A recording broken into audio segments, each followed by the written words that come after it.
안녕하세요. 저는 울산에 살고 있는 40대 중반 여자입니다. 제가 여기에 사연을 신청하게 될 거라곤 생각 못 했는데 시댁에서 있었던 일들이 너무 어이가 없어서 글을 쓰게 되었네요. 정말 그동안 몸 부서져라 시모 밑에서 15년 동안 죽어라 일만 해왔습니다. 남편과 결혼을 하고 먹고 살아야 하니 당연한 거였는데 항상 저에게 밥 먹듯이 했던 말들은 전부 다 거짓이었다는 걸 이번 일을 통해서 알 수 있었습니다.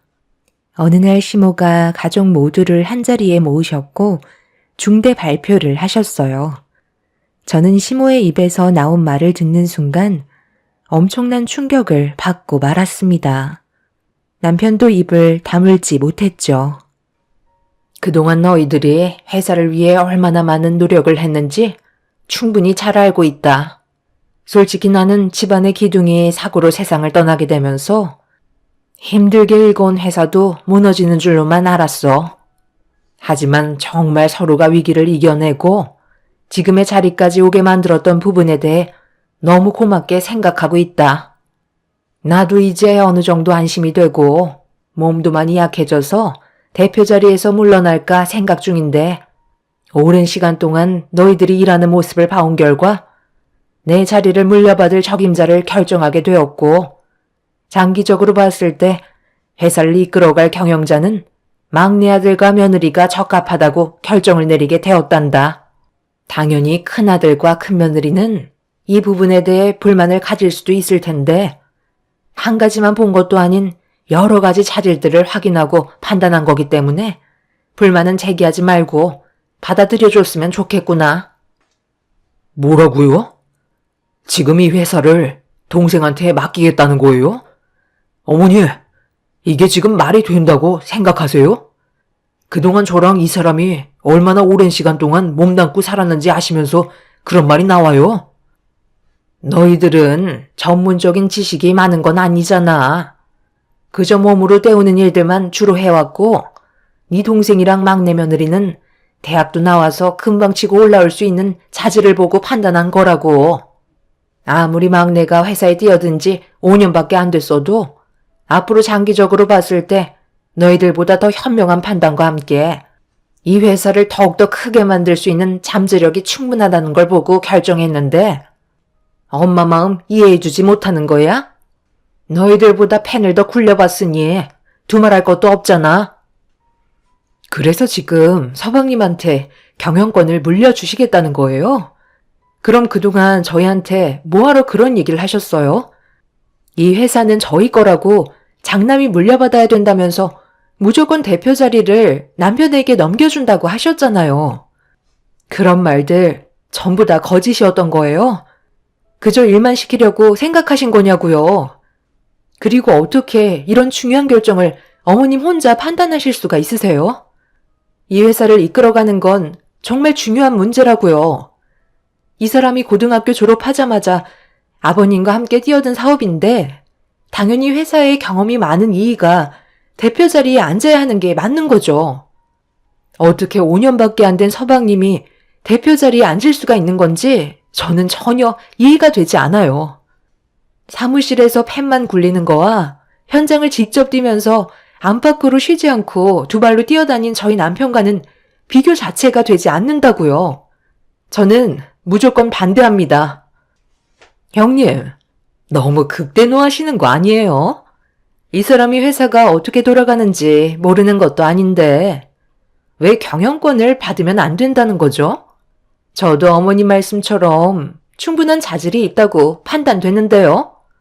아직 이 사람에 대해 제대로 아는 것도 없으시잖아요. 그리고 대표 자리에 앉으려 해도 유식한 사람이 앉아야 무게감도 있고 회사에 대해 이미지도 좋게 평가를 받을 수 있는 거죠. 아주버님은 어차피 고졸이잖아요. 대졸과 고졸은 하늘과 땅 차이고 바라보는 시선 자체도 다른데 저희 회사 대표가 고졸이라는 걸 알면 직원들도 그렇고 우리와 거래하고 있는 거래처들은 물론 앞으로 추가적인 계약을 하게 될 고객들까지 전부 안 좋게 볼 거라고요. 왜 하나만 알고 둘은 모르는 거죠? 이러니 몸으로 때우는 일만 하는 거예요. 그래, 나도 막내 며느리가 하는 말에 찬성하는 입장이다. 회사의 이미지가 얼마나 중요한지 우리가 모르는 거 아니잖아. 너희들은 어차피 현장직에 어울리지. 사무실에 앉아서 펜 굴리는 건 적성에 맞지 않잖아. 그러니 대표직은 막내 아들이 물려받는 걸로 하도록 하자. 벌써 임원진들과도 충분히 상의했고 반대하는 직원들 하나도 없으니까 조만간 대표 취임식이 있을 예정이니 그 전에 바쁜 일들은 전부 다 처리하고 이미 결정된 거 너희들도 좋게 받아들이거라. 아무것도 변화된 거 없다. 우리는 이 회사를 위해 열심히 앞만 보며 달려가면 되는 거야. 내 말 무슨 뜻인지 알지? 남편은 화가 머리끝까지 올라와선 흥분을 가라앉히지 못하고 있었어요. 그만큼 기대했던 한마디인데 남편이 아닌 시동생을 대표 자리에 앉히겠다는 말을 들었을 때 엄청난 충격을 받게 되었죠. 남편과 저는 정말 당연하게 생각했던 문제가 왜 이렇게 되어버렸는지 이해를 할 수가 없었고 시동생도 대표 자리에 앉길 원하고 있었네요. 남편은 더 이상 얼굴 붉히면서 대화하고 싶지 않았는지 자리에서 일어나 집 밖으로 뛰쳐나갔어요. 하지만 시모는 눈길 한 번 주지 않았습니다. 원래 남편도 대학을 가고 싶어 했지만 세상을 먼저 떠난 시부께서 회사의 경영을 배우라며 일찍부터 사회에 발을 들이게 하셨죠. 워낙 성격이 있으신 분이시라 남편은 시부의 말을 따를 수밖에 없었어요. 그렇게 시부와 함께 몸바쳐 키워왔던 자식 같은 회사를 동선애에게 물려준다는 건 정말 말도 안 되는 일이었습니다. 집으로 돌아온 남편은 분을 가라앉히지 못하고 있었어요. 그만큼 기대했던 한마디인데 시모는 왜 그런 결정을 내리셨는지 알 수가 없었죠. 그날 이후 남편은 의욕을 상실해선 일을 제대로 하지 못하고 있었어요. 정신적인 충격이 상당했던 것 같아 보였습니다. 그런데 남편의 모습을 지켜보고 있던 시댁 식구들이 남편의 태도에 불만을 가지고 있었는지 화를 내기 시작했어요. 너는 집안의 장남이라는 놈이 속이 그렇게 좁아 터져서 이 회사를 이끌어갈 수 있겠어? 엄마가 동생에게 대표직을 물려줬다 해도 엄연히 너는 이 회사에 소속이 되어 있는 사람인데 일을 하겠다는 거야, 말겠다는 거야? 솔직히 이번 일을 통해서 형한테 실망 많이 했어. 내 밑에서 일하는 게 그렇게 싫었어? 어떻게 회사에서 대놓고 티를 팍팍 낼 수 있는 거야? 정말 너무하네. 나는 그래도 최선을 다해서 아버지가 남기고 가신 회사를 어떻게 해서든 키우려 하는데 형이 대표직을 받지 못했다고 다른 사람들에게까지 피해가 갈 정도로 행동하는 건 문제가 있다고 생각해.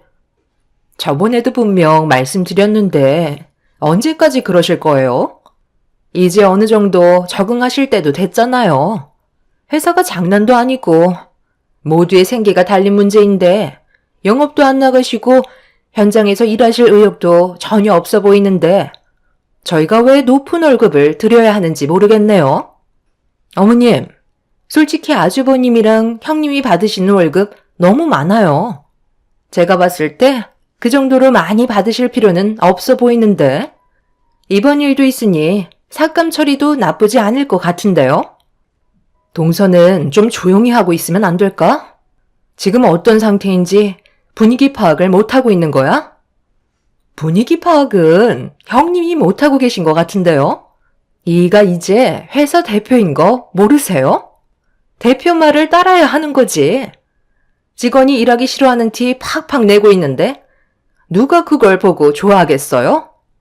일하는 모습이 너무 형편없으니 무조건 삭감 처리하도록 하겠습니다.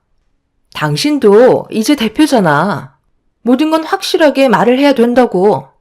공과 사는 구분해야 될 거 아니야? 일하기 싫으면 때려치워라. 그나들 너한테 너무 큰 실망을 했다.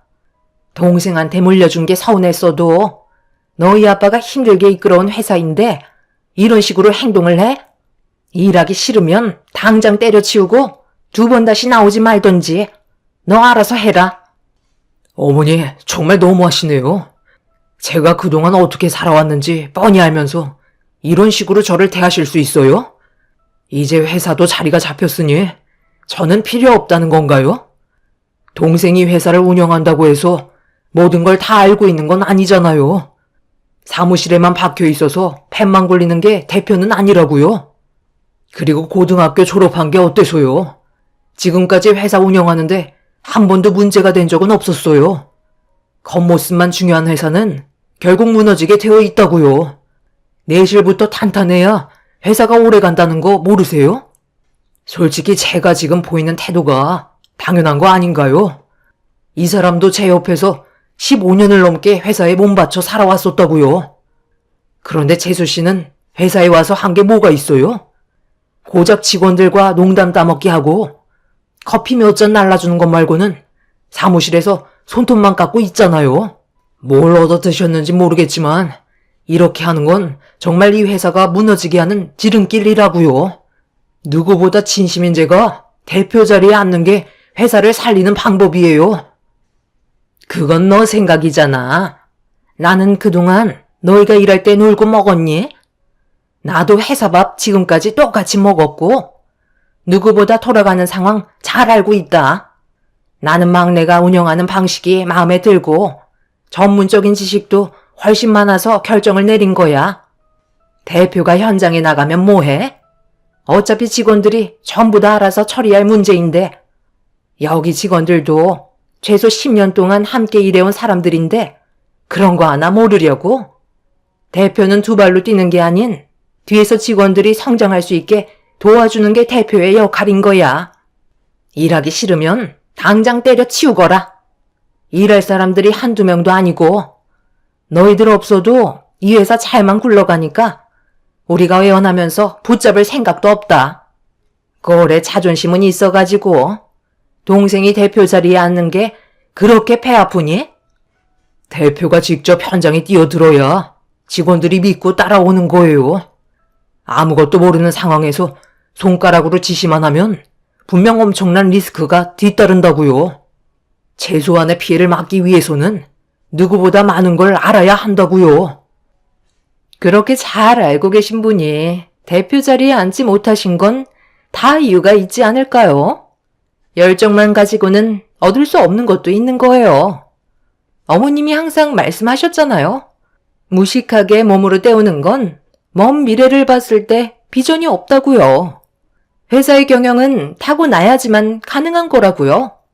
어머님은 이 사람의 재능을 본 거고 아주버님은 한계를 본 거죠. 동서의 말을 듣는 순간 저도 더 이상은 참을 수가 없어서 목소리를 높였고 회사 내부에 분열이 일어나기 시작했습니다. 결국 남편은 가족에게 받은 상처와 실망들 때문에 회사를 나오게 되었고 가족 누구도 남편을 붙잡지 않았어요. 저도 정말 서운했던 게 처음 남편과 결혼을 했을 때 가족 모두가 있는 자리에서 시모가 남편에게 했던 말이 있었어요. 시부의 뒤를 이을 사람이고 가족을 먹여 살려야 되는 막중한 책임이 있어서 제가 내조를 잘해줘야 한다고 했었죠. 그래서 저는 남편 옆에서 똑같이 일을 배웠고 눈이 오나 비가 오나 몸살이 나서 병원에 실려가도 항상 남편 옆에 붙어 있으려고 정말 많이 노력을 기울였습니다. 시부도 남편이 있어서 안심이 된다며 걱정을 덜으실 정도였죠. 하지만 시동생은 정반대였었어요. 노는 거 좋아하고 술과는 떨어질 수 없는 사이였습니다. 여자도 정말 많이 바뀌었고 항상 시동생만 보면 인상이 찌푸려질 정도로 막장 인생을 살고 있었죠. 그런데 동서를 만나면서 변화된 모습을 보여주더니 어느 날 갑자기 회사의 경영에 관심을 가지기 시작했고 조금씩 일을 배워가면서 자리를 잡아갔어요. 남편도 그렇고 저 또한 배우자를 잘 만나서 철이 들었다고 생각을 했었지 대표 자리에 앉으려고 밑밥을 깔고 있었다는 건 조금도 생각해 본 적이 없었습니다. 그만큼 저희 부부가 왔을 때 시동생은 대표 자리에 앉기에는 많이 부족한 상태였어요. 그런데 이런 충격적인 결과를 가져오게 되면서 남편은 아예 의욕 자체를 상실하게 된 거였죠. 그동안 쌓아왔던 것들이 시모의 한마디로 한순간에 무너지게 되어버렸으니까요. 거기에 더해 대놓고 무시하는 시모의 행동은 저희를 회사에서 이탈하게까지 만들어 버렸습니다. 그날 이후 남편은 회사에 발도 들이지 않았고 핸드폰의 전원도 꺼버린 상태였어요. 저도 남편 옆에 있는 동안 전화를 받고 싶지 않아 똑같이 핸드폰을 꺼버렸네요. 저희 부부는 그동안 제대로 된 개인 시간을 보낸 적이 손에 꼽을 만큼 없었기 때문에 이번 기회에 머리도 좀 식힐 겸 여행을 떠나려고 준비를 하고 있었습니다. 그런데 며칠이 지나고 시모가 저희 집에 찾아왔어요. 이유는 남편이 회사로 복귀했으면 좋겠다며 갑자기 부탁을 하셨죠. 꼭 이런 식으로 일을 벌여야 되겠니? 회사에서 너희들이 나가면 다른 직원들이 힘들어진다는 건 몰라? 전화는 왜 또 꺼놨어? 그래도 연락은 돼야 도움을 청할 거 아니야. 적어도 회사에서 나가려면 인수인계 정도는 해줘야 하는 거 아니야? 제가 분명 말씀드렸을 텐데요. 더 이상 회사에 미련 없고 그동안 모아놓은 재산으로 여행이나 다니면서 마음 편히 살려고요. 벌 만큼 벌었는데 저도 이제 보상 받아야죠. 대사안조한테 도움을 요청하셔봤자 저는 더 이상 회사에 소속된 직원이 아니기 때문에 도와드릴 수 없습니다. 엄마가 그렇게 아끼고 감싸고 있는 대표인 동생한테 가서 해결하라고 하세요. 저희 가족은 오늘 떠나야 하거든요. 일정에 방해되니까 그만 돌아가 주시죠. 큰 소리 치고 싶지 않습니다. 너 지금 엄마한테 뭐 하는 행동이야? 정말 갈 때까지 가겠다는 건 아니지? 인연까지 끊어버리고 싶은 거야? 더 이상 미련 없다니까요. 하고 싶은 대로 하세요. 인연 끊겠다는 말에 제가 눈 하나 깜빡할 것 같아요. 어머님, 이 사람 제발 그만 좀 괴롭히세요. 지금 상황에 어떻게 다시 회사로 들어가요? 그리고 어머님 아들이잖아요. 왜 서방님만 감싸고 도는 거죠? 저는 정말 이해를 못하겠어요. 도대체 뭘 원하시길래 상황을 이렇게까지 안 좋게 만드시는 건데요? 이 사람도 머리를 식힐 시간이 필요해요. 앞으로 무슨 일이 있더라도 찾아오지 않으셨으면 좋겠어요. 저도 어머님 얼굴 뵙고 싶지 않고 더 이상 엮이고 싶지도 않아요. 어차피 다시 회사에 들어가 봤자 저희가 할 수 있는 건 서방님이 사고친 거 뒤나 닦아주는 신세겠죠. 제 말 틀린 거 아니잖아요? 지금 뭔가 문제가 생겨서 찾아오신 거 아닌가요? 그래, 며느리 네 말이 맞다.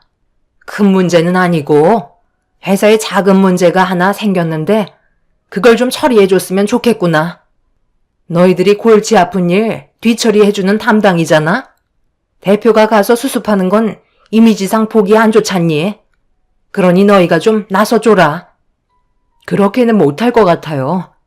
회사에 나올 때 저희는 조금도 관여하지 않기로 했어요. 진짜 회사를 원하신다면 모든 걸 다시 제자리로 돌려놓으시면 되겠네요. 그게 아니라면 어머님이 얻으실 수 있는 건 더 이상 아무것도 없으실 거예요. 시모는 제 말이 끝나자마자 버르장머리가 없다며 머리채를 잡았어요. 남편이 급하게 시모와 저를 분리시켜줬지만 제 머리채를 잡는 순간 저도 이성을 잃어버렸기 때문에 그동안 쌓여있던 불만들을 폭풍이 휘몰아칠 듯 퍼붓기 시작했습니다. 시모는 제가 난리를 치자 당황하셨는지 꼬리를 내리시곤 나중에 다시 찾아오겠다며 급하게 자리를 피하셨어요. 시모가 다녀간 이후 저희 가족이 준비한 여행에도 차질이 생겼고 이미 기분이 상해버린 터라 일정을 취소하고 말았습니다.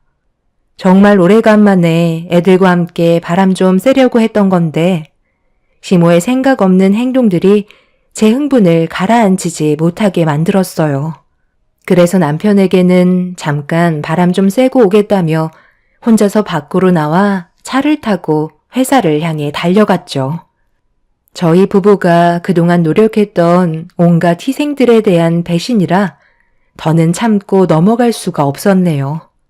그렇게 회사에 도착한 뒤에 시댁 식구들이 있을 사무실에 발을 들였는데 대표실에서 동선혜와 시모가 서로 심각한 대화를 주고받고 있었습니다. 걱정하지 마라. 여태까지 숨겨왔는데 아무것도 모르고 있잖아? 이번 기회에 제대로 자리 잡으면 되는 거니까 엄마 말만 믿고 따라오면 아무 일 없을 거다. 아까 내가 너희 형 집에 다녀왔는데 이미 모든 걸 포기한 것 같더라. 더는 이 회사에 미련이 없어 보였다니까. 내가 두 눈으로 똑똑히 확인했으니 그만 불안해하고 앞으로 네가 대표로서 회사를 잘 이끌어가도록 노력하면 되는 거야. 직원들 대부분 근속 연수가 10년이 넘어가는데 걱정할 필요 전혀 없어. 엄마 말대로 제가 대표가 돼서 좋긴 한데 우리가 정말 잘할 수 있을까? 솔직히 대표 자리는 형이 어울리는데. 너는 누구 아들이야? 내 아들이야. 그네는 내 아들이 아니잖아. 그럼 엄마는 누구한테 대표 자리를 앉혀주고 싶겠어? 당연히 너한테 이 자리를 물려주고 싶은 거야. 내가 이날만 얼마나 기다렸는데 밑바닥 작업 튼튼하게 다져놨으니까 무너질 일은 절대 없을 거다. 어차피 시간이 지나면 너도 자연스럽게 알아가는 것들이고 모르는 건 다른 직원들한테 배우면 되는 거야. 그런 건 전혀 부끄러운 게 아니란다. 어차피 직원들도 가정이 있고 당장 먹고 살아야 하는데 네가 대표 자리에 앉았다고 해서 달라지는 것 조금도 없으니까 안심하고 천천히 하나씩 배워나가자. 그 정도는 노력할 수 있는 거잖아. 형님이랑 아주버님이 이 사실을 알면 아주 까무러치겠어요. 어머님은 그동안 이런 사실을 어떻게 숨기고 있었어요? 몇 년도 아니고 오랜 기간 동안 진실을 숨긴다는 건 정말 힘든 일이었을 텐데 정말 대단하세요. 저도 옆에서 도울 수 있는 건 뭐든 할 테니까 걱정하지 마시고 어머님은 이제 집에서 두 발 뻗고 푹 쉬세요. 저희가 그래도 회사밥 먹은 지 5년이나 됐잖아요. 그래, 너만 믿고 있으마. 똑 부러지는 막내 며느리 때문에 내가 그래도 조금은 마음이 놓인다. 나도 이제 남은 인생 마음 편히 살아도 되지? 그동안 누리지 못했던 것들 좀 하면서 살아가야 하지 않겠어? 이제야 속이 후련하네. 지금 뭐라고 하셨어요? 저희 남편이랑 서방님이 배다른 자식이라는 말이에요? 제가 분명 똑똑히 들었는데요. 이 사실을 그이는 모른다는 거네요? 어떻게 이런 중요한 사실을 여태까지 숨기고 있었던 거죠?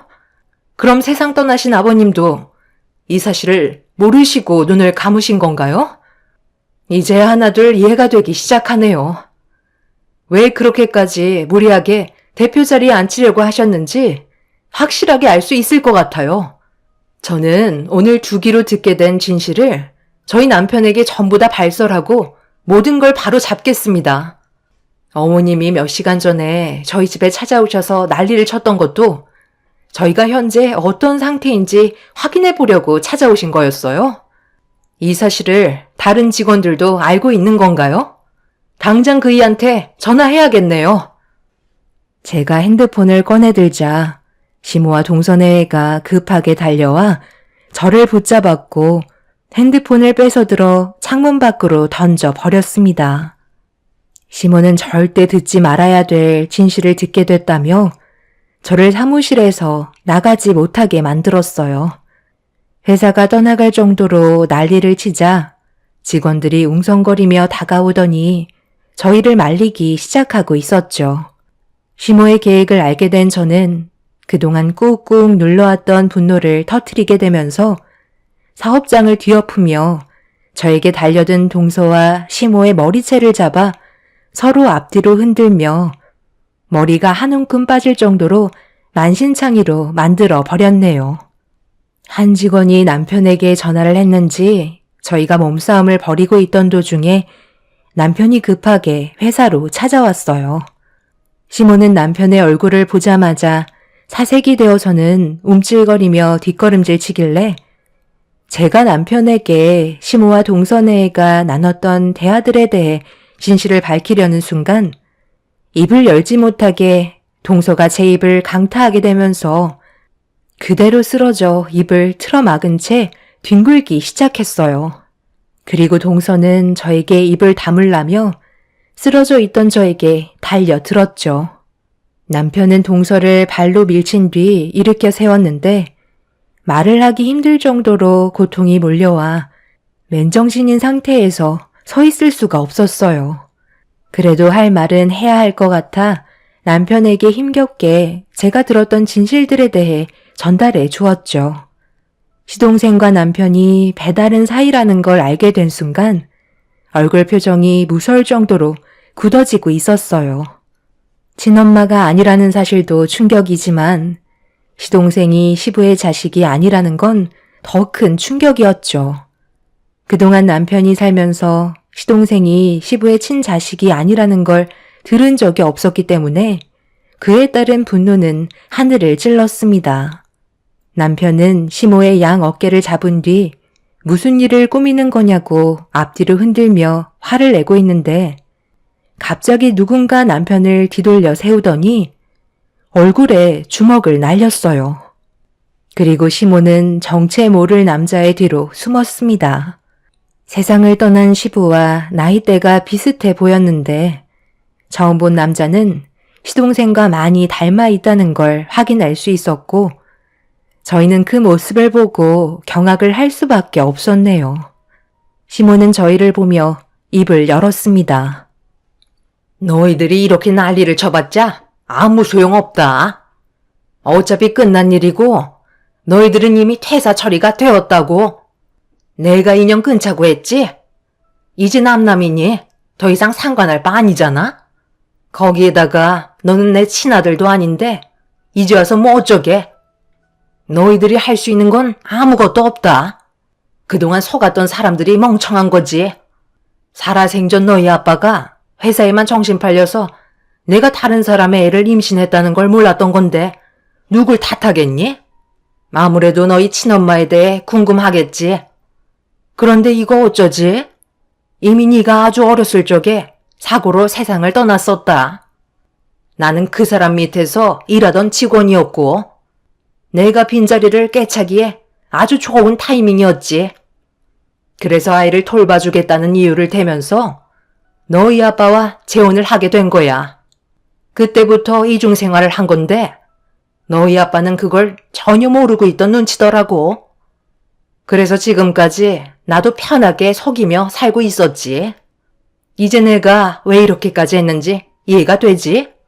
대충 알아먹었으면 이제 그만 내 회사에서 싹 다 물러가라.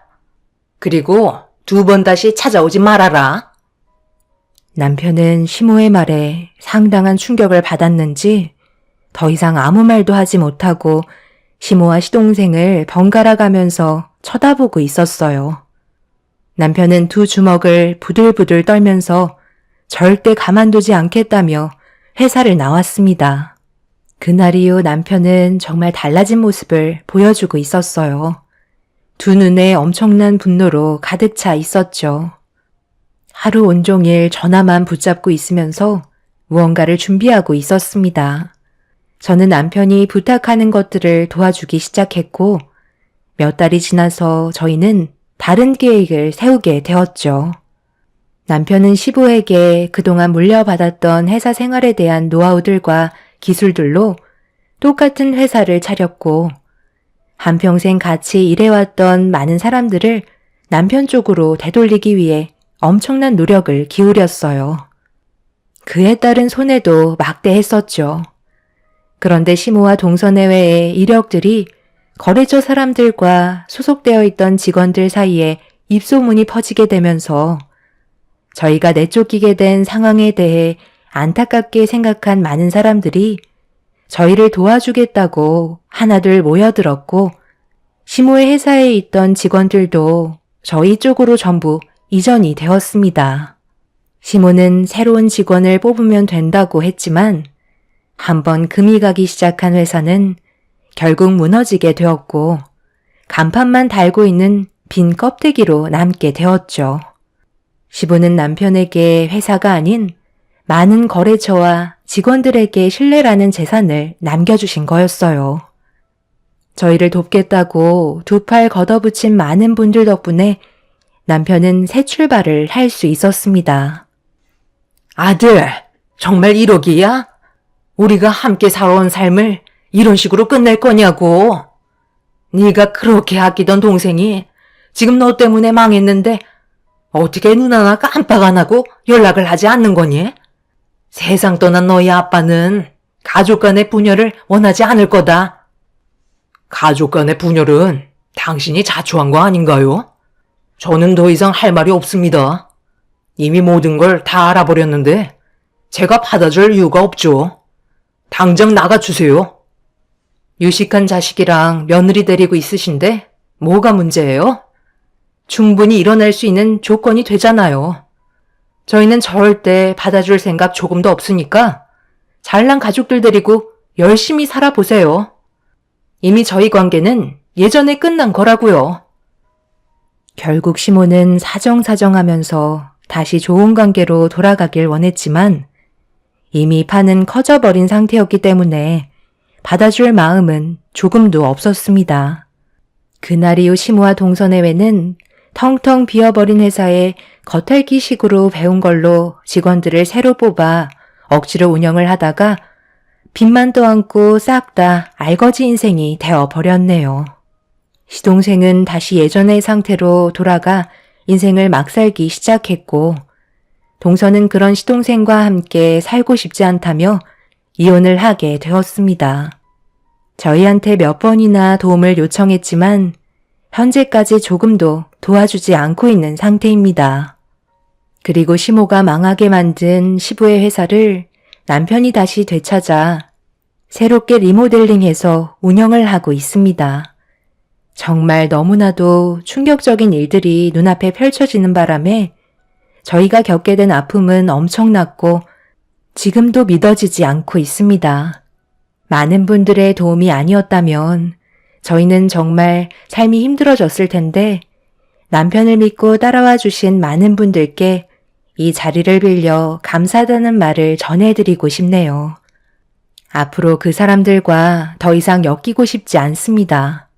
남은 인생 남편과 자식들 보며 행복하게 살길 바랄 뿐이네요.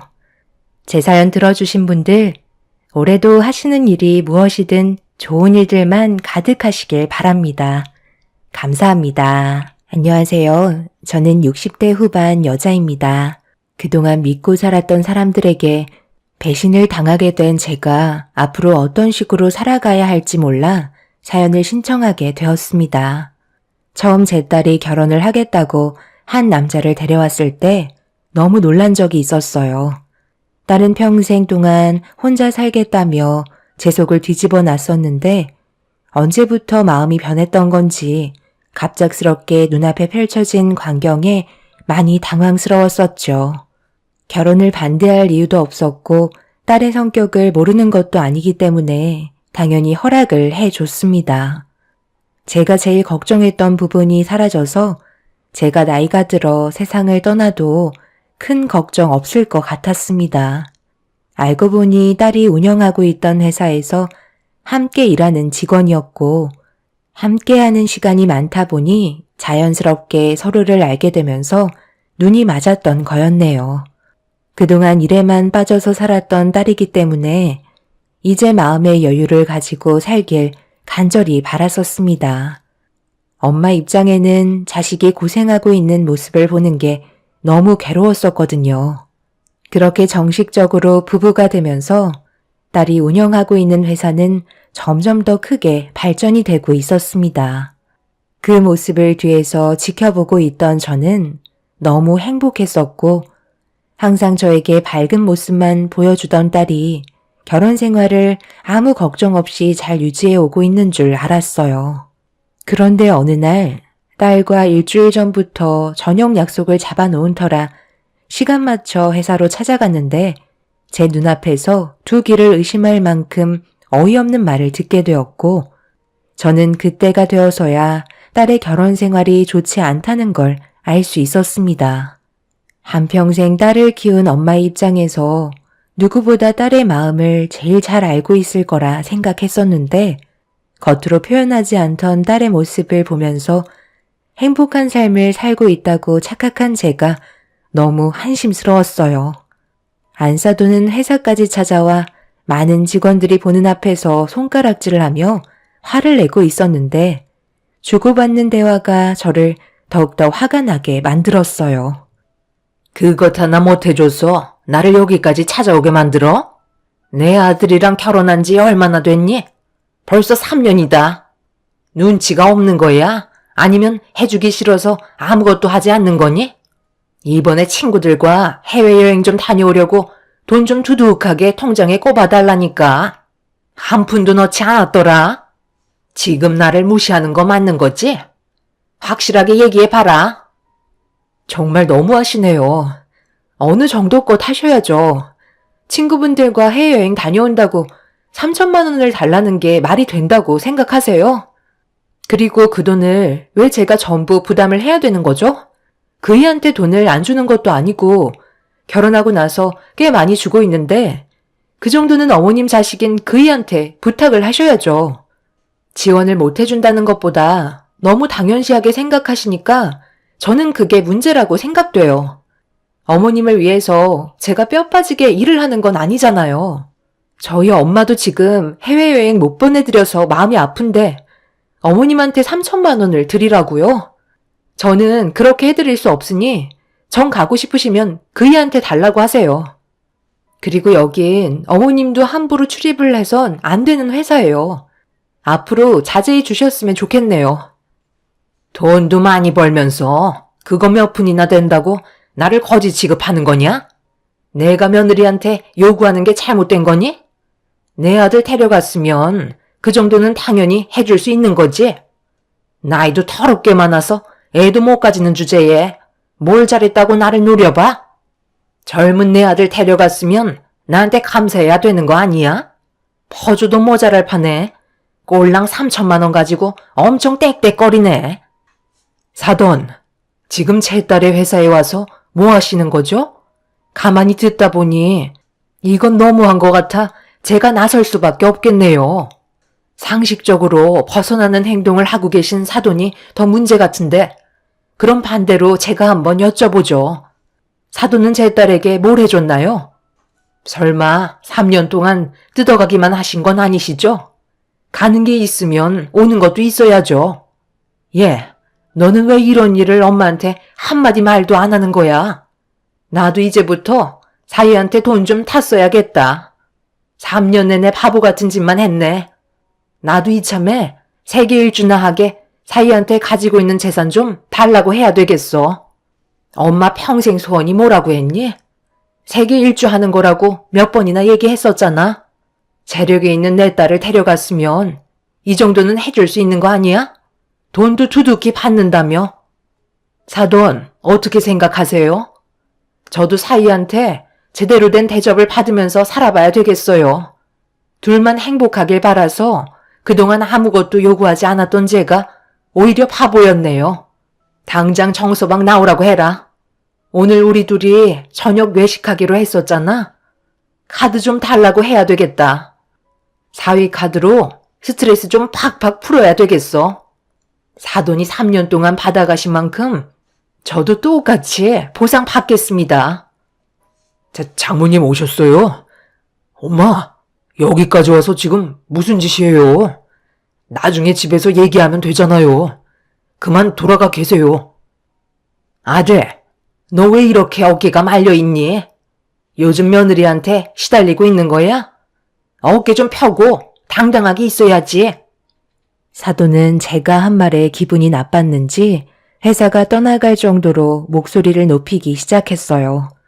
처음으로 사돈이 제 딸에게 금전적으로 요구하는 걸 보게 되었고 결혼 생활이 어렵다는 걸 알게 된 이후부터 마음이 편치 않았습니다. 그렇게 안 좋은 대화를 계속해서 주고받던 도중 사위는 점점 격해지는 상황을 최대한 빨리 마무리 짓기 위해 사돈을 회사 밖으로 내보낸 다음 집으로 돌려보냈습니다. 그리고 저에게 고개를 떨구며 달려온 사위는 소란을 피워 죄송하다며 용서를 구하고 있었어요. 정서방, 지금 이 상황이 상식적으로 맞는 행동이야? 여긴 엄연히 내 딸의 회사이자 대표라고. 그런데 직원들 눈이 한두 개도 아니고 많은 사람들이 보는 앞에서 내 딸에게 면박을 줘? 언제부터야? 사돈이 내 딸을 언제부터 막대한 거냐고. 친구들과 해외여행 가는 걸 왜 내 딸 보고 지갑을 열라는 건데? 고개만 떨군다고 해결될 문제가 아니잖나. 정말 죄송합니다. 제가 할 말이 없네요. 앞으로 2번 다시 이런 일 없도록 하겠습니다. 그러니 그만 진정하세요. 내가 들은 게 있는데 진정하게 생겼어? 그동안 내 딸이 사돈에게 갖다 바친 금액이 얼마나 되는 건지 알아야 할 것 같네. 사위는 진땀을 빼며 저에게 계속 죄송하다고 용서를 구하고 있었지만 이미 사돈의 행동을 보게 되면서 스트레스를 받게 된 상태라 그냥은 넘어갈 수 없었어요. 사돈이 내 딸을 함부로 대하는 건 우리 집안을 우습게 본다는 거와 같은 거였습니다. 딸은 정리하고 나오겠다며 사무실로 들어갔고 사위도 눈치를 살피다가 저를 피해 서둘러 자리를 피했습니다. 잠시 뒤 딸이 회사 밖으로 나오자 식당이 아닌 집으로 가자며 방향을 틀었어요. 딸은 저에게 좋은 걸 사드리고 싶다 했지만 그것보다 대화가 더 필요할 것 같아 무조건 집으로 돌아가자고 얘기했네요. 그리고 그동안 제가 몰랐던 사실들에 대해 설명해달라고 얘기하자 딸은 잠깐 침묵을 지키다가 어렵게 입을 열었고 결혼 생활이 힘들었는지 눈물을 보이고 말았습니다. 조금이라도 힘든 점이 있으면 엄마한테 얘기를 해야 될 거 아니야. 왜 아무 말도 하지 않고 혼자서 속으로 앓고 있었어. 엄마까지 힘들어하는 모습 보여주고 싶지 않아서 그랬지. 나도 정말 잘하려고 했지만 시댁 집안 식구들은 모든 걸 당연시하게 생각하고 점점 더 큰 것들을 바래서 많이 버거웠었어요. 오늘도 시어머니가 회사로 찾아올지 몰랐거든요. 아니 어떡해. 그런 것들을 아무렇지도 않게 요구할 수가 있는 거지? 정서방이랑 결혼 생활이 많이 힘드니? 살다 보니까 제가 몰랐던 부분들이 많더라고요. 그래도 서로 맞춰가면서 어느 정도 시간이 지나면 괜찮아질 거라고 생각했는데 전혀 달라지는 게 없었어요. 앞으로 어떻게 살아야 할지 너무 막막해요. 다음 날은 괜찮아지겠지. 또 다음 날은 그래도 변화된 모습을 볼 수 있겠지. 매일 기대하려 했지만 그것도 이제 지치기만 하는 것 같아요. 그래서 이제 그만하려고요. 서로 맞지 않는 부분들이 많고 계속해서 부딪힌다면 당연히 갈라서야지. 나중에 더 큰 상처로 다가오기 전에 최대한 서둘러서 정리해라. 엄마가 도와줘야 할 건 없는 거고 필요한 게 있으면 미안해 하지 말고 솔직하게 다 얘기해줘야 덜 힘든 거야. 그래서 엄마가 옆에 있는 거고 그동안 이렇게 힘들었었는데 아무것도 몰랐다는 게 엄마로서 너무 마음이 아프다. 딸은 걱정 끼쳐드려 죄송하다며 제 앞에서 눈물을 보이고 말았어요. 워낙 강한 모습만 보여주려고 행동하며 살아왔던 딸이 얼마나 힘들었으면 제 앞에서 눈물까지 보이는데 그걸 보고 있던 저는 속에서 천불이 나고 있었네요. 그날 이후 딸은 이혼을 준비하기 시작했고 사위는 받아들이기 힘들었는지 절대 이혼만큼은 안 된다며 저희 집에까지 찾아와 제 딸을 설득해달라며 결혼 생활이 고작 3년밖에 안 돼서 여러 가지로 서로 맞춰가는 기간이니 이해해달라는 말을 꺼내고 있었습니다. 이미 내 딸이 그동안 많은 배려를 해준 것 같은데 자네는 조금도 고쳐지지 않았다며?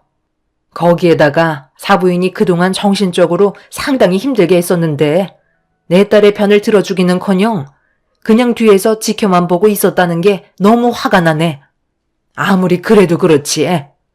둘은 평생을 함께할 사이 아닌가? 누구보다 서로를 믿고 의지해야 될 사이인데 내 딸에게 상처를 줘? 3년 동안 변화되지 않았으면서 앞으로는 달라질 거라고? 더는 믿어줄 생각 없으니 여기까지 하는 걸로 하게. 그렇게는 할 수 없습니다. 저는 아직까지 저 사람을 진심으로 사랑하고 있다고요. 시간이 지나면 좋아질 수 있습니다. 좋아질 수 없을 것 같으니까 이혼하자는 거야. 당신이 그동안 나한테 보여줬던 것들을 생각하면 더 이상 믿음이 가지 않아. 내가 힘들 때 옆에 있어줘야 할 사람이 나는 뒷전이었잖아. 오로지 당신 가족만 챙기기 바빴지. 그렇다고 우리 엄마한테 조금이라도 신경 쓴 적 있었어? 한 번도 없었잖아? 작은 선물조차도 해주지 않았으면서 이제 와서 뭐라고? 잘할 수 있겠다고? 지금까지 그렇게 해오지 않았는데 당연히 변화될 수 없겠지. 며칠 지나면 분명 똑같아질 거야. 나는 저번에 어머님이 회사에 찾아오셔서 해외여행 경비로 3천만 원 요구할 때 당신이랑 이혼하기로 결심했어.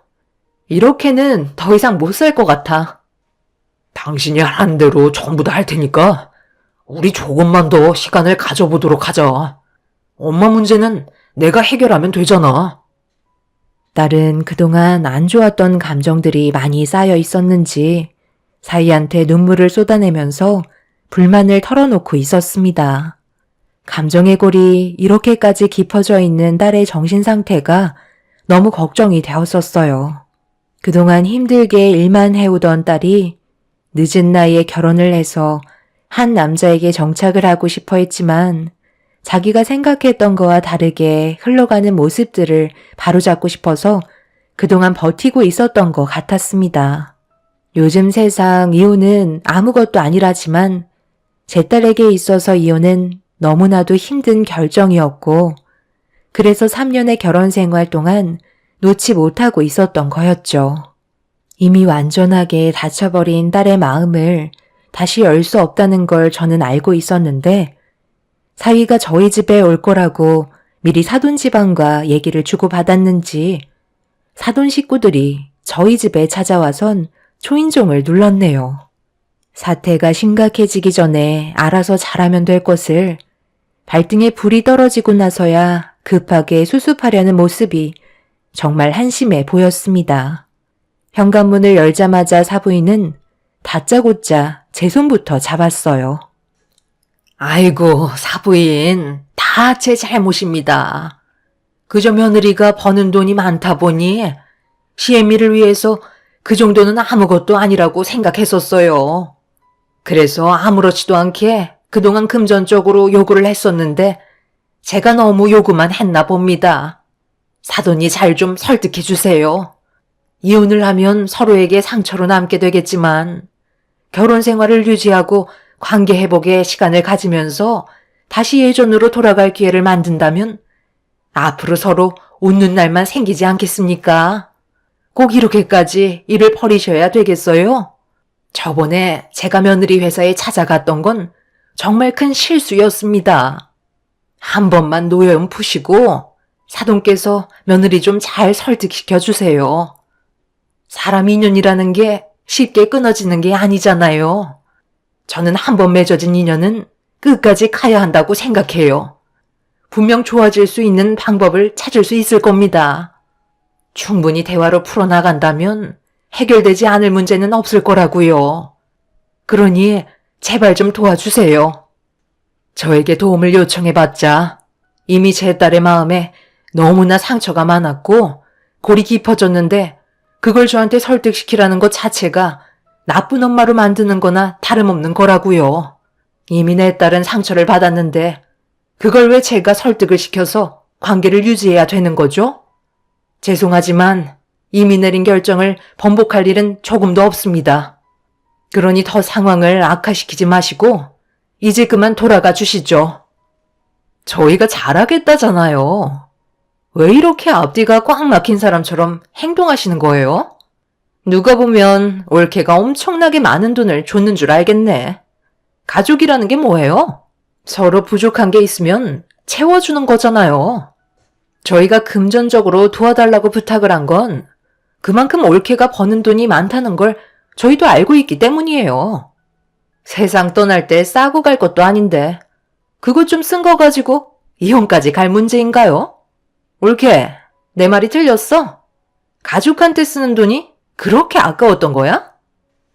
다들 저를 뭘로 생각하고 계신 건데요? 가족이라고요?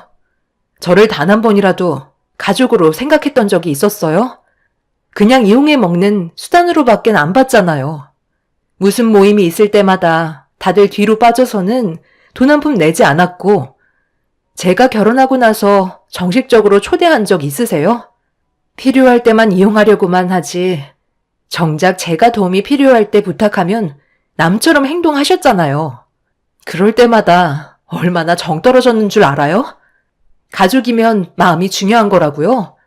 그런데 제가 지금까지 결혼 생활하면서 느낀 거라곤 저를 지갑처럼 생각하고 있다는 거였어요. 싫다고 하면 저 사람한테 온갖 불만 다 털어놓고 부부 사이 감정 상태 안 좋게 만들어놨으면서 이제 와서 가족이라고요? 제가 봤을 때 남보다 못한 사이 같은데요? 그래서 지금 이혼을 하겠다는 마음이 확고한 거야? 내 아들이랑 이혼하면 앞으로 남은 인생이 편안해질 줄 알지? 우리가 그냥 두 눈 뜨고 순순히 이혼해줄 거라는 생각이라면 꿈 깨거라. 한번 엮인 인연 끝까지 한번 가보자고. 우리도 더 이상은 좋게 좋게 대화로 끝내지는 못할 것 같네. 잘못한 부분에 대해 충분히 인정하고 반성하고 있으면 기회를 줘야 하는 거 아니냐? 사돈 식구들은 사태가 심각해지고 나서야 수습을 하려 했지만 이혼을 하겠다는 딸의 마음이 확고한 상태라 더 이상 마음을 되돌릴 수가 없었어요. 그렇게 되다 보니 사돈 식구들의 목소리도 높아졌고 이혼을 하지 않겠다며 오히려 저희 가족에게 화를 내고 있었죠.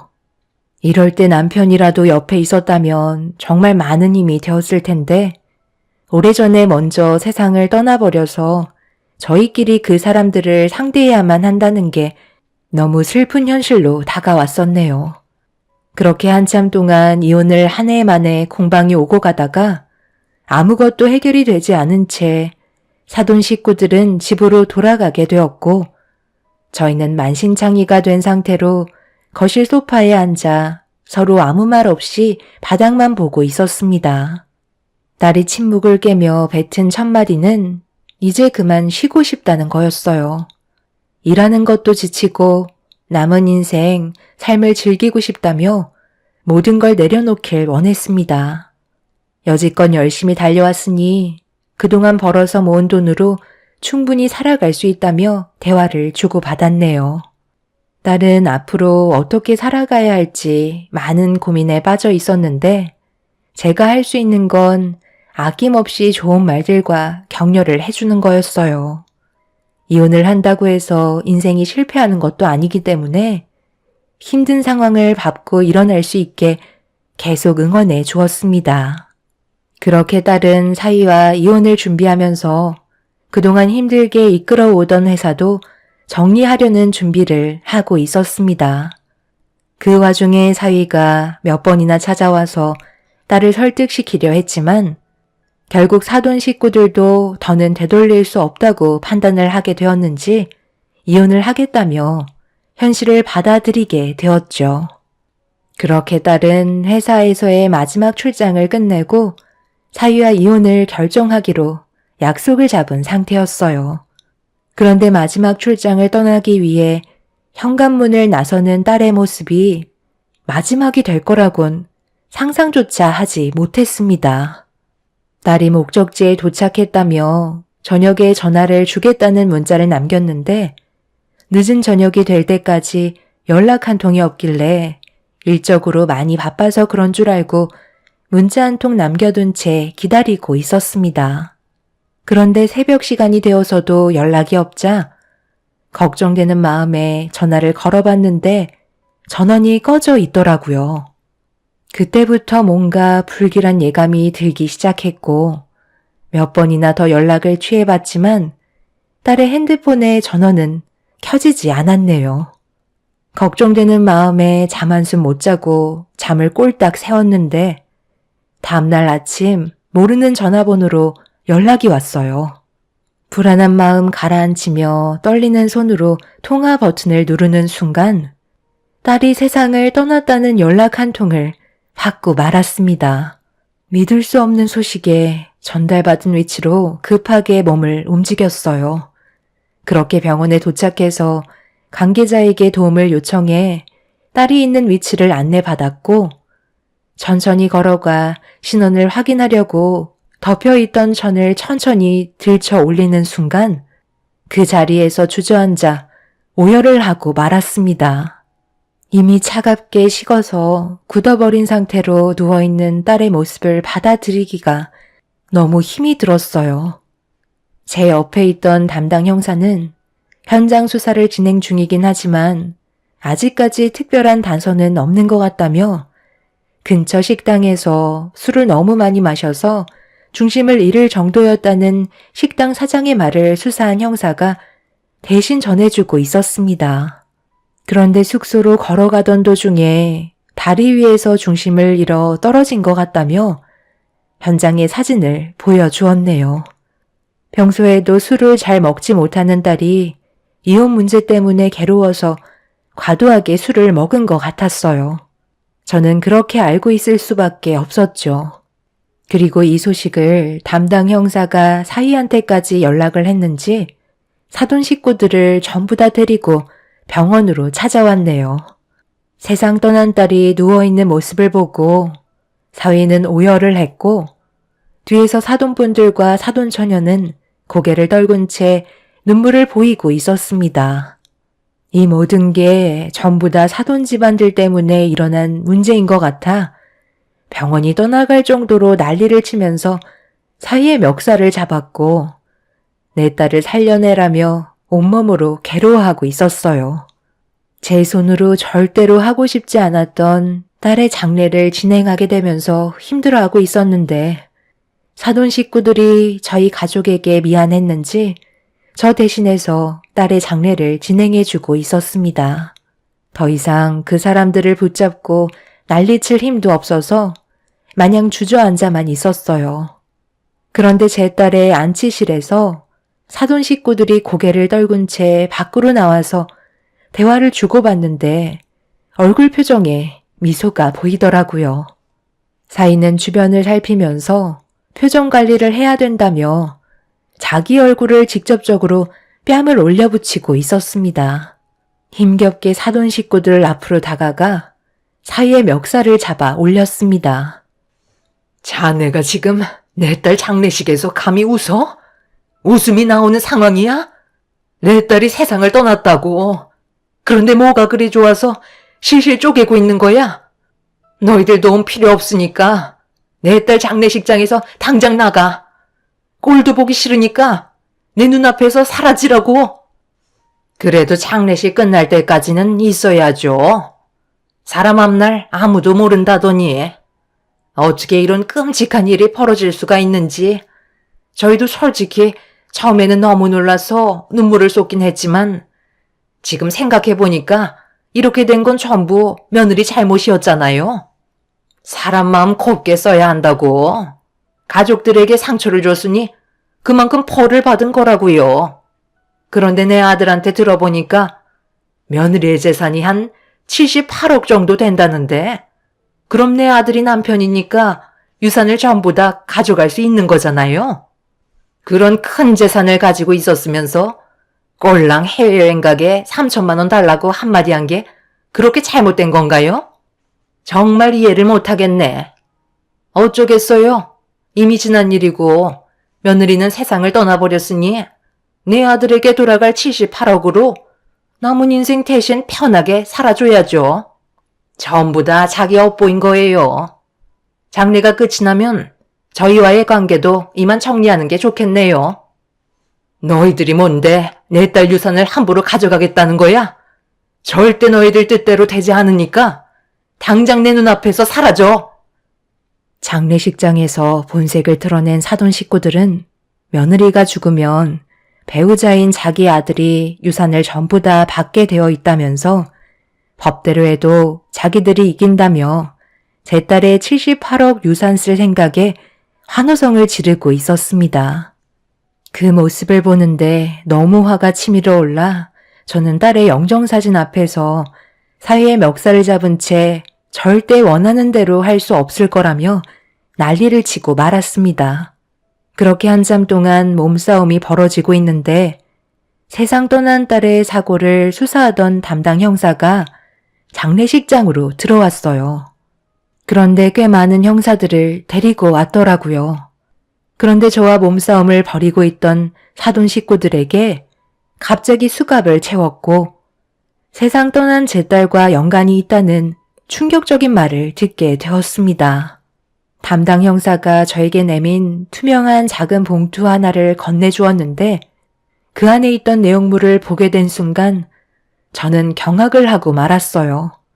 딸이 평소에도 항상 소지하고 있었던 손바닥만한 작은 메모지였고 그 안에 적혀있던 내용은 사돈 식구들이 범인이라는 걸 알려주는 결정적 단서였습니다. 그리고 사위의 팔을 강하게 뿌리치다가 상처가 났을 거라는 글을 도망치면서 작성했는지 제대로 알아보지 못할 정도로 적혀 있었네요. 저는 사위의 팔을 급하게 걷어붙였고 충격적이게도 손톱 자국이 선명하게 긁혀 있었습니다. 담당 형사는 단순 사고로 덮일 줄 알았는데 주민분들께서 쓰레기를 줍다가 딸의 친서를 발견하고 혹시 몰라 신고를 하게 된 거라며 상황을 설명해 주셨네요. 그 순간 사돈 식구들은 단체로 싸늘히 굳어졌고 자신들은 아무 잘못이 없다며 억울하다는 말을 꺼냈습니다. 담당 형사는 딸의 부검을 의뢰했고 형사의 말대로 수사 진행을 돕게 되었습니다. 결국 딸의 손톱에서 사위의 DNA가 나오게 되면서 상황은 급격하게 달라져 버렸습니다. 주변 CCTV 수사 범위를 확대했고 거기에서 사돈 식구들의 차량이 발견이 되면서 계획을 세웠다는 걸 알 수 있었어요. 사위는 제 딸과 같은 회사에서 근무를 했었기 때문에 모든 스케줄을 알고 있어서 제 딸이 미리 출장 올 곳을 답사했고 CCTV가 없는 곳에서 범행 계획을 세우게 되었던 거죠. 딸은 사위에게 쫓기면서 친서를 작성했고 인근에 떨어진 친서를 발견하고 주민분이 신고한 거였어요. 오로지 제 딸의 돈 때문에 저지른 말도 안 되는 사건이었습니다. 결국 사위와 사돈 식구들은 계획적 범행이라는 죄질로 인해 무거운 법적 처벌을 받게 되었고 직접적으로 행동을 저지른 사위는 징역 17년형을 받게 되었습니다. 그리고 함께 가담한 사돈 식구들 또한 8년형을 선고받았고 사위는 제 딸의 유산 상속에 제외가 되면서 사건은 마무리가 되었습니다. 하마터면 묻힐 뻔했던 사건이 밝혀져서 그 사람들을 처벌할 수 있었지만 제 마음은 조금도 풀리지 않았어요. 한평생 애지중지하며 키워온 제 딸은 이미 세상을 떠났기 때문이죠. 그날 이후 저는 지금까지 힘들게 살고 있는 상황입니다. 앞으로 어떻게 살아야 할지 모르겠네요. 자식을 먼저 떠나보내신 분들은 남은 인생을 어떻게 살아가시는지 알고 싶습니다. 제 사연을 들어주신 분들, 오늘 하루도 행복하시길 바랍니다. 감사합니다. 안녕하세요. 저는 60대 초반 여자입니다. 살다 보니 어이없는 경험을 하게 돼서 사연을 신청하게 되었습니다. 그동안 알지 못했던 사실도 밝혀져서 그나마 위안 삼을 수 있지만 제가 받은 상처는 아물지 않고 있네요. 사건의 시작은 오래간만에 딸과 함께 밖에서 외식을 하고 집으로 돌아오던 길에 누군가 저를 보며 제 이름을 부르길래 얼굴을 마주하니 고등학교 때부터 대학생활까지 알고 지냈던 친구였습니다. 그때 당시 저와 꽤 친한 친구 사이였는데 대학 졸업 후 친구가 이사를 가게 되면서 연락이 끊겨버린 상태였죠. 그렇게 세월이 흐르고 머릿속에서 잊혀가던 친구가 저를 알아보고 반갑게 다가왔을 때 너무 놀라 입이 다물어지지 않았습니다. 가끔 생각나던 친구였고 제 딸에게도 몇 번 얘기했던 적이 있었기 때문에 언젠가 기회가 된다면 얼굴 한번 보고 싶었거든요. 그런데 예상하지 못한 상황과 장소에서 만났다는 게 너무 신기했고 세월이 흐른 만큼 서로 많이 늙어버린 모습에 슬픔의 감정도 함께 몰려왔네요. 저희는 간단하게 차 한잔하면서 시간 가는 줄 모르고 그동안 하지 못했던 대화를 정말 많이 나눴었어요. 딸은 저와 친구를 신기한 듯 바라보고 있었는데 제 딸이 저를 닮아서 그런지 예의 바르고 착하다며 집안의 얘기를 꺼내기 시작했습니다. 서로 어떻게 살아가고 있는지 알아가던 도중에 딸은 다른 약속이 잡혔는지 먼저 자리에서 일어나게 되었고 저희는 늦은 시간까지 함께 시간을 보낸 뒤에 헤어지게 되었습니다. 친구를 다시 만나게 되면서부터 시간만 나면 약속을 잡았고 저희는 또 다시 가까워진 사이로 지낼 수 있었어요.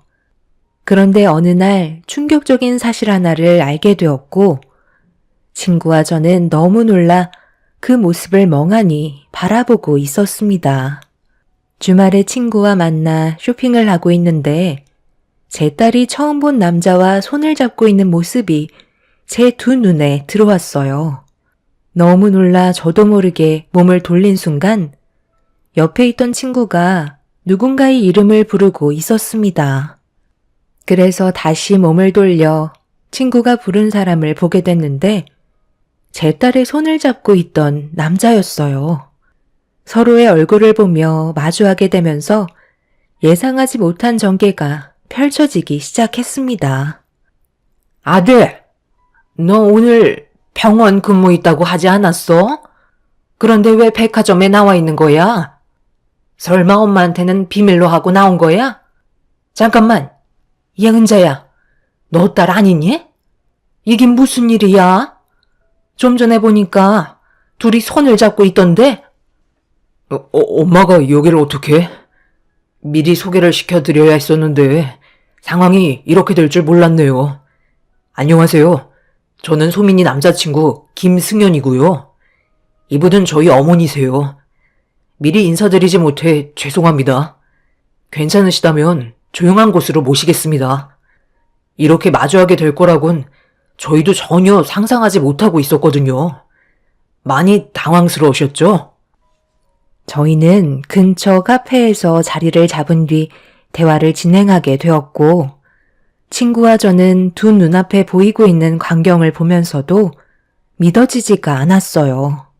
저와 친구보다 제 딸과 친구 아들은 꽤 오래전부터 서로 연인 사이로 교제를 하고 있었다는 사실에 많이 놀랐었네요.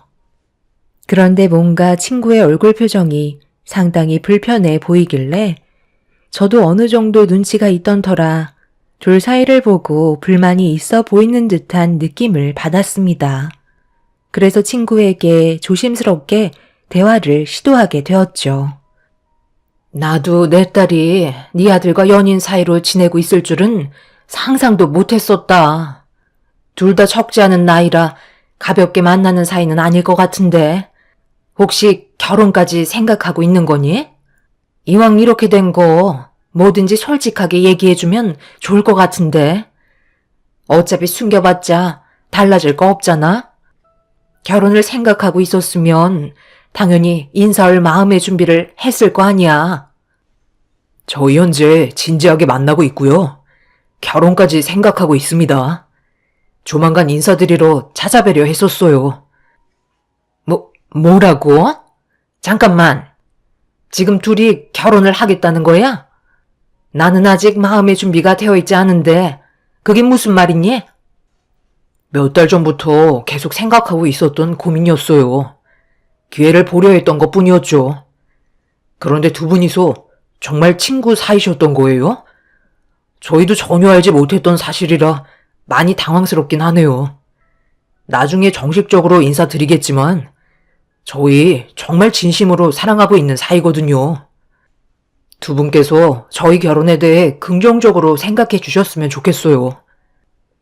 여기서 당장 답을 해주기는 무리가 있을 것 같다. 일단 대충 알았으니까 이 문제는 나중에 다시 얘기하도록 하자. 너희들은 하던 데이트 마저 하고 은자 너는 나랑 따로 얘기 좀 하자. 말도 안 돼. 어떻게 이런 일이 있을 수가 있는 거지? 친구의 아들이 제 딸과 연인 사이였다는 게 밝혀지면서 어이가 없다는 듯 불편한 표정을 감추지 못하고 있었어요. 저는 그 모습을 보면서 솔직히 기분은 별로 좋지 않았습니다. 처음 친구와 만났을 당시 제 딸에게 보여줬던 시선과 전혀 다른 반대되는 모습으로 불쾌하게 바라보고 있었기 때문에 저도 진지하게 대화를 풀어나갈 생각을 가지고 있었네요. 친구는 저를 바라보면서 둘의 관계를 어떻게 생각하고 있는지 물어보길래 솔직하게 긍정적인 답변을 해 주었습니다. 뭐라고? 그러니까 너는 내 아들과 네 딸이 결혼을 해도 상관없다는 말이야? 이게 얼마나 불편한 관계인지 몰라? 그걸 떠나서 우리가 서로 다시 만나기 전부터 둘은 이미 결혼까지 생각하며 교제하고 있었는데 굳이 말릴 이유 없는 거 아니야? 이건 말이 안 되는 거지. 우리 집안이 어떤 집안인지 뻔히 알면서 지금 그런 말이 입 밖으로 나와? 나는 이 결혼 긍정적으로 바라봐 줄 수도 없을 뿐더러 너와 사돈관계로 지내고 싶지도 않아. 이게 얼마나 불편해지는 관계인지 몰라? 우리 사이에 금이 갈 수도 있는 문제라고. 생각을 해봐. 만약에 둘이 결혼을 했다 치자. 나중에 서로 부부싸움이라도 나면 그땐 양가 집안 안 좋은 분위기로 흘러갈 텐데 너는 나한테 막말을 뱉을 수 있어? 나는 절대 그렇게 못할 것 같거든. 우리가 학창시절 때 좋았던 추억들까지 전부 버려야 할지도 모른다고. 왜 하나만 알고 둘은 모르는 거야? 내 성격 모르니? 아주 잘 알지. 원하는 거 있으면 무조건 손에 넣어야 직성이 풀리는 성격 아니야. 그러니까 너는 내 딸이 며느리감으로 부족하다는 말이잖아. 나는 핑계일 뿐이고 근본적으로 우리 집안이 너희보다 못 살아서 그렇게 말하는 거 내가 모를 줄 알아? 누구보다 내 성격 네가 제일 잘 아는데 숨겨봤자 뭐하겠어? 그래서 직설적으로 얘기하는 거야. 나는 우리 사이가 친구로 남고 싶을 뿐이고 결혼은 또 다른 문제라고 생각해. 입장 바꿔서 생각을 해봐. 내 아들은 의사인데 네 딸은 그냥 평범한 회사원이잖아? 처음 만났을 때 그런 말 했었잖아. 너 같아도 이 결혼의 문제가 상당히 많다는 걸 알겠지? 내 아들은 의사, 네 딸은 평범한 회사원. 이게 비교가 되냐고. 절대 이루어질 수 없는 상황이지. 그래서 결혼을 반대한다는 거야. 나중에 이런 사소한 문제들이 친구인 너한테까지 피해가 생기면 모든 걸 잃게 되는 거라고. 그건 극히 단면만 보고 있는 거잖아. 나는 너랑 반대되는 입장인데 애들이 좋다는데 그걸 뜯어 말리고 싶지도 않지만 지금 네가 나한테 하는 말들이 오히려 더 큰 상처를 주고 있는데 그러니까 친구 사이를 떠나 내 딸의 능력이 부족하니까 무조건 결혼을 반대한다는 거잖아. 예전이나 지금이나 크게 변하지 않은 성격이라 심각할 정도로 당황스러운 건 아닌데 솔직히 좀 실망스럽네. 내 딸을 분명 속으로 안 좋게 평가하고 있었을 텐데 나는 그 속을 알 수가 없지. 그런데 이런 계기로 너의 마음을 다시 한번 알 수 있게 만들어줘서 고맙다. 너와 내가 친구 사이던 아니던 나한테 그런 것들은 중요하지 않아. 내 딸이 행복하길 바랄 뿐이라고. 그러니 너도 무조건 싫다고만 생각하지 말고 아들의 말을 충분히 들어본 뒤에 결정을 하도록 해. 기분이 안 좋아진 저는 먼저 자리에서 일어나 집으로 돌아왔어요. 남에게 받는 상처보다 친구에게 받는 상처가 훨씬 더 크게 다가왔었습니다. 제 딸이 옆자리에 없어서 다행이었지. 만약 자리를 지키고 있었다면 분명 눈물을 쏟았을 게 뻔했어요. 딸보다 먼저 집에 도착한 저는 많은 고민에 빠져 있었죠. 친구의 말대로 이 결혼은 정말 불가능한 것인지 아니면 둘이 좋다고 하는데 무리해서 결혼을 성사시켜야 하는 건지 많은 고민에 빠질 수밖에 없었네요. 그날 늦은 저녁에 딸이 집으로 들어왔는데 제 눈치를 살피고 있었습니다. 아무래도 결혼 얘기가 나오게 되면서 저와 친구의 사이에 문제가 생겼을까봐 여러 가지로 저에게 미안해하고 있었어요. 괜찮다고 했지만 마음은 그렇지 않았는지 대화를 시도하게 되었죠. 언제부터 서로 알고 지냈던 거야? 엄마도 지금의 상황을 어떻게 받아들여야 할지 모르겠는데 일단 엄마는 너희 둘의 결혼을 허락해 줄 거다. 하지만 엄마 친구가 결혼에 대해 부정적인 시선으로 바라보고 있어서 걱정이긴 하다. 엄마, 저희 정말 잘 살아갈 수 있어요. 어머님은 제가 잘 설득시켜 볼 테니까 너무 걱정하지 마요. 그래도 그때 처음 뵀을 때 저를 좋게 봐주셨잖아요. 그리고 승현 오빠가 저에 대해 좋게 말해주고 있을 거예요. 확실하게 반대하신 건 아니시죠? 그런 마음을 가지고 있었다는 건 아무래도 결혼을 긍정적으로 봐주고 있는 건 아니니까 엄마 입장에선 네가 상처받게 될까봐 그게 제일 걱정인 거지. 일단 네가 만나고 있는 남자친구를 하루빨리 우리 집에 데리고 와서 인사부터 시켜라. 정말 결혼 생각이 있다면 그래도 무방비로 들어가는 것보다 어느 정도 준비하고 내 친구의 성격도 파악한 다음 들어가는 게 좋지 않겠니? 저도 머릿속이 많이 복잡했었어요. 이러지도 저러지도 못하는 상황이라 일단 친구의 아들부터 만나서 대화를 해보는 게 우선일 것 같아 서둘러 저희 집에 오길 바랬었죠.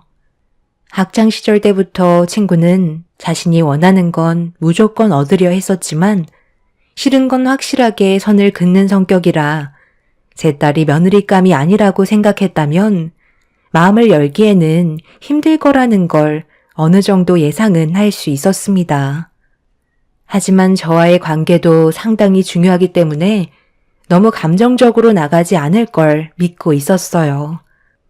그렇게 여러 가지 상황들을 예상하면서 제 딸과 친구 아들의 결혼에 대해 밤새도록 진지하게 고민을 했었네요. 돌아오는 주말에 친구의 아들은 저희 집에 인사를 오게 되었고 저번에 하지 못했던 대화를 진지하게 주고받았습니다. 여기 오기 전에 저희 어머니와 결혼에 대해 진지하게 대화를 주고받았었는데 크게 부정적으로 생각하지 않으셨어요. 그래도 좋은 말 많이 해주셨고 앞으로 어떻게 살아가야 할지 그런 부분에 대해 조언도 해주셨네요. 제가 봤을 때 그때 당시 저희 모두가 갑작스러운 상황이라 당황해서 그런 것 같아요. 꽤 오랜 시간 대화해봤는데 소민이를 좋게 봐주시던데요. 오히려 저는 두 분이서 친구 관계라고 하셔서 마음이 놓이던걸요. 저희 엄마가 그래도 소민이를 좋게 봐주실 거잖아요. 정말 그렇게 말을 했었다고? 나와 대화할 때는 힘들 것 같은 느낌이었는데 그래서 둘의 마음은 확고하게 결정한 거야? 친구 아들은 저에게 좋은 말을 아끼지 않았었어요. 표정만 봐서는 전혀 알 수 없기 때문에 더 혼란스러웠습니다. 제 앞에서는 결혼을 반대한다고 말했던 친구가 자기 아들 앞에서는 긍정적인 생각을 가지고 있다는 말을 들었을 때 무슨 계획을 세우는지 전혀 알지 못했었어요. 친구의 마음이 자기 아들로 인해 많은 변화가 있길 바라면서 지켜볼 수밖에 없었네요. 그날 이후 제 딸도 결혼을 위해 예비시댁에 인사를 드리러 가게 되었는데 한참 뒤 집으로 돌아온 딸의 표정이 걱정했던 것과 다르게 상당히 좋아 보였어요. 그 모습을 보게 되니 저도 어느 정도 안심이 되었고 친구에게 전화를 걸었습니다. 다른 사람도 아니고 네 딸인데 내가 상처되는 말을 쉽게 꺼내겠니? 당연히 좋게 하고 돌려보냈지. 나도 어느 정도는 생각이 있다고. 괜히 서로의 마음에 상처 줄 필요는 없잖아. 그래서 좋게 넘어간 거니까 너무 걱정 안 해도 돼. 결혼에 대해서는 나중에 따로 얘기 좀 하자고. 너한테 할 말도 있고 여러 가지로 의논을 해야 결혼 준비를 하지. 내 아들이 그렇게 좋다는데 어떻게 말리겠니? 나도 나이가 먹었는지 성격이 예전 같지는 않아. 그럼 조만간 얼굴 좀 보자고. 친구는 세월이 흐른 만큼 성격도 예전과 많이 달라졌다는 걸 느낄 수 있었습니다. 저와 마찬가지로 자식이 좋다는데 그걸 억지로 막으면서 상처 주는 건 친구도 옳지 않다고 판단한 것 같아 보였죠. 얼떨결에 아들, 딸들이 양가 집안의 인사까지 드렸으니 상견례 일정도 서둘러 잡게 되었고 형식적인 절차를 진행하게 되었습니다. 저희 남편도 이런 상황들이 마냥 신기했는지 제 딸의 결혼 생활은 앞으로 걱정 없을 것 같다면서 안심을 하고 있었어요. 하지만 저는 왠지 모를 불안감이 엄습해 오고 있었죠. 그렇게 친구와 약속을 잡아 서로 만나게 되었는데 앞으로의 두 아들, 딸들의 결혼 생활에 있어서 어떻게 할 것인지에 대해 진지한 대화를 주고받았는데 친구는 저희 집안에 대해 많은 걱정을 하고 있었습니다. 내 아들 결혼할 때 주려고 마련한 집이 있는데 7억 정도 되거든. 서울에 있는 아파트라 가격이 좀 있긴 한데 예단비로 10% 정도는 받아야 된다 하더라. 그런데 네가 좀 부담스러울 것 같아서 걱정이거든. 형식적으로 해야 될 건 치러야 나중에 서운하지 않고 뒤탈도 없을 거 아니야? 솔직히 우리는 7천만 원 정도야 큰 돈은 아니지만 너희 집안 형편은 내가 전부 알지 못하지만 어느 정도 유추는 되니까 좀 걱정스럽긴 하다. 준비해 줄 수 있겠어? 어차피 적당히 쓰고 돌려줄 거니까 너무 부담스러워하지 않아도 돼. 봉채비로 절반 주면 그게 문제될 거 없잖아. 그리고 우리도 앞으로 제대로 된 격식을 차려줬으면 좋겠어. 앞으로는 단둘이 있을 때도 호칭도 바꾸고 선을 넘지 않아야 관계가 무너지지 않을 것 같아. 아무리 친구 사이라 해도 양가 집안 결혼하게 되면 사돈지간이 되는 건데 며느리가 시댁에 왔을 때 너랑 친구 사이라고 해서 나를 가볍게 볼 수도 있는 거잖아. 나는 그런 거 딱 질색이거든. 내 말 무슨 뜻인지 알지?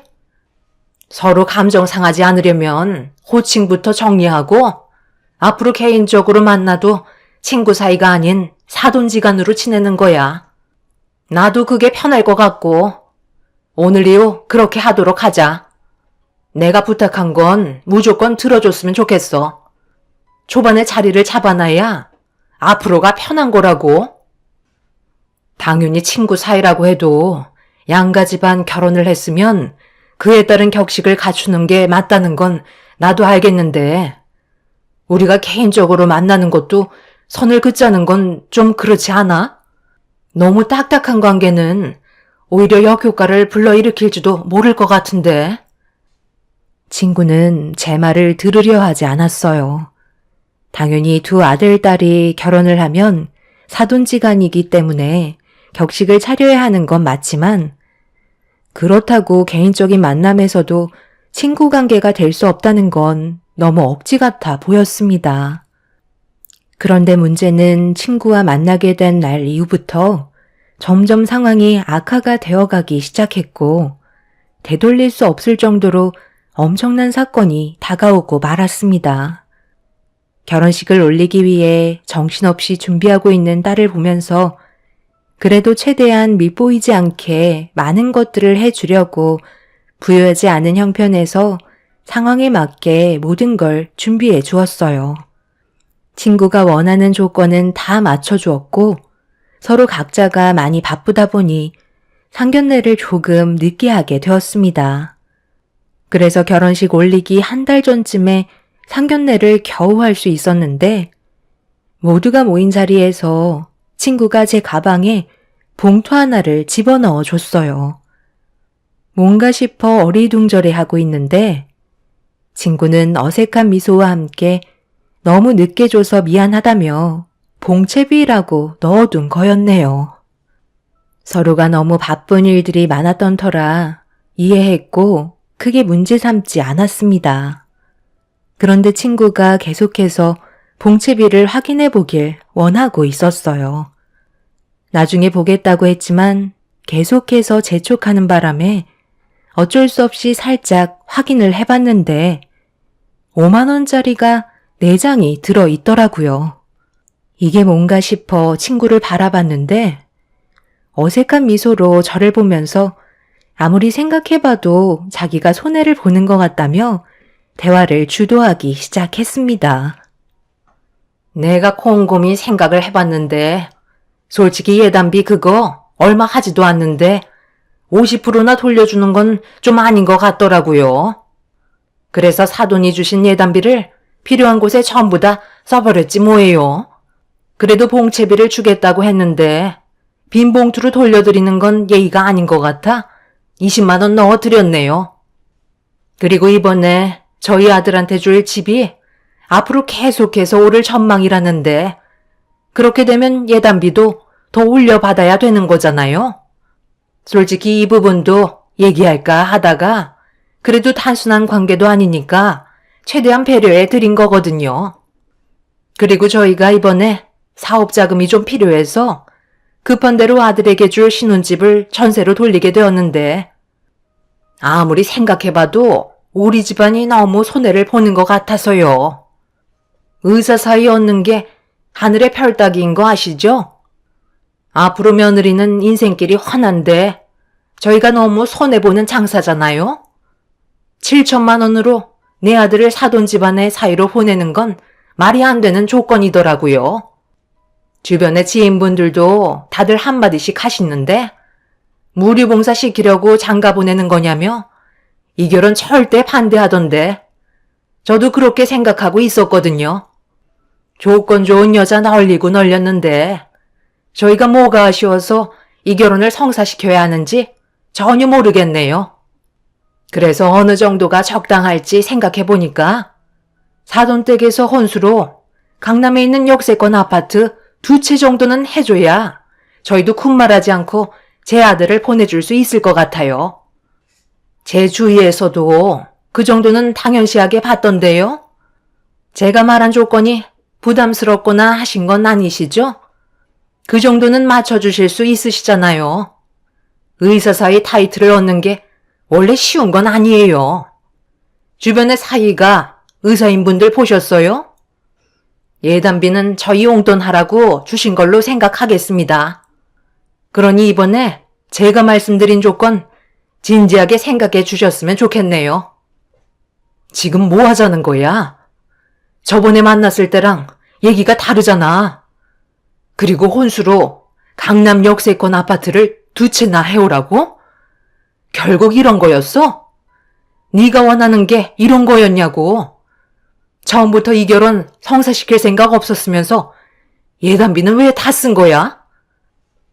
사부인, 제가 모두가 모인 자리에서는 무조건 격식 차려달라고 말씀드렸잖아요. 지금은 친구 사이가 아니라니까요.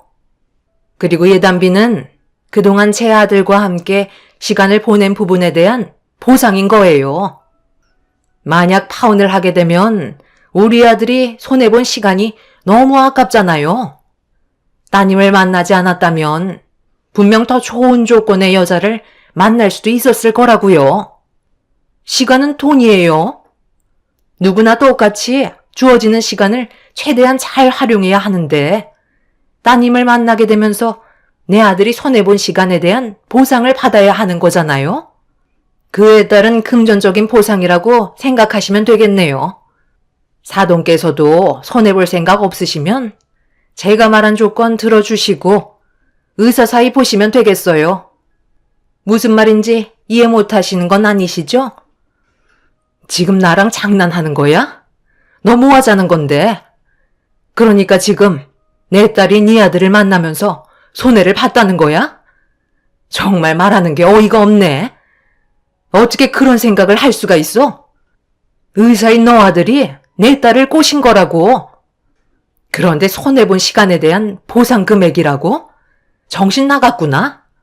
이 결혼 없던 걸로 할 테니까 당장 7천만 원 다시 돌려주도록 해.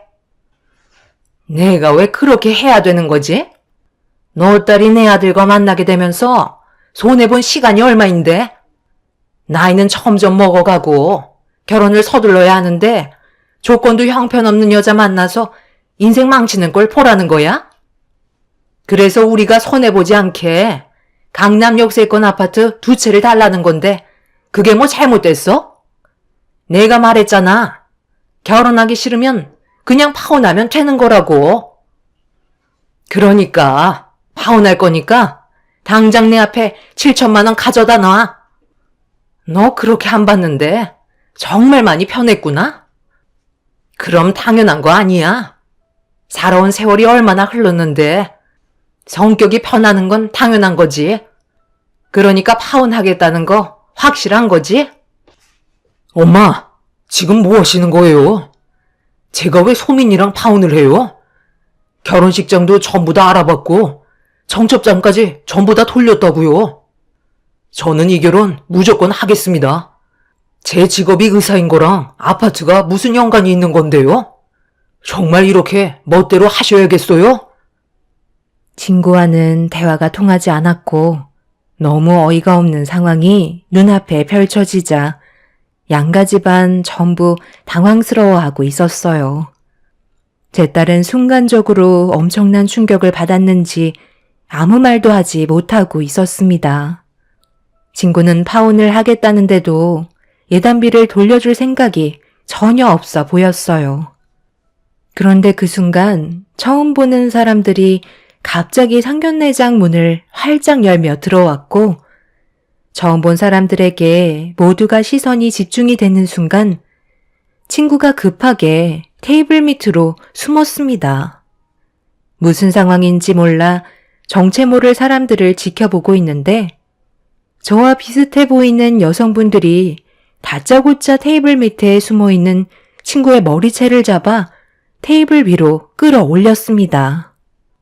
친구는 나중에 설명하겠다며 소란 피우지 말고 밖으로 나가달라고 애원했지만 이미 많은 여성분들은 이성을 잃어버렸네요. 네가 지금 나를 가지고 사기를 쳐? 설마 하고 지켜봤는데 어떻게 다른 집안과 상견례를 하고 있는 거야? 분명 내 딸이랑 결혼하게 해주겠다며? 그래서 나한테 2억이나 가져가 놓고 감히 뒤통수를 쳐? 여기 있는 사람들한테도 나처럼 똑같은 수법으로 접근해서 돈 뜯어 갔다면서? 내 돈 내놔. 당장 내 돈 돌려놓으라고. 너는 오늘 콩밥 먹을 줄 알아라. 그게 아니라요. 제가 돌려주려 했었어요. 잠깐 쓰고 돌려주려 한 거니까 너무 흥분하지 마시고 일단 제 말부터 들어보시라니까요.